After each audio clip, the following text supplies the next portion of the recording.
Very cool. But if I was to run into somebody today, one of the people that you currently work with or people you work with in the past and stuff, and ask them what type of leader you were, what do you think they'd say? What type of leader are you? I think if you were to ask someone, just a former colleague of mine, right, in my previous role at the retailer, if you were to ask them, I think they would probably tell you, I'm a lead by example type leader, right? Where I would never ask them to do anything I wouldn't do.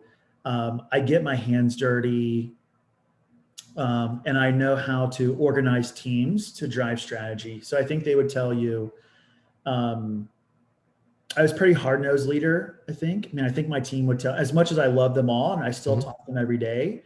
I think they would always tell you that I always set high expectations, and then we would run like hell to go achieve them.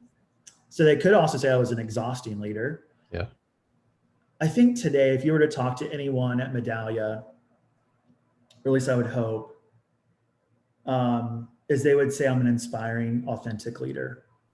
And it's pretty fascinating, Harlan. I've had some conversations with our sales leader in the retail vertical, and I reflect back on one conversation, and she said, "Man, you're just so chill. Like, you have a way to just inspire my sales team, just and motivate them through being so laid back and just how you talk about retail today." And I'm like, can we record that? Because I don't think my team in the past would tell you that. Like, I'm a completely different Zach, but I think what's led to that is just so much of that work that I did.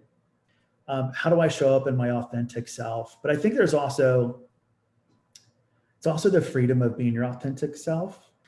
When people are their authentic selves, that's when they have the most passion for what they're doing. Absolutely.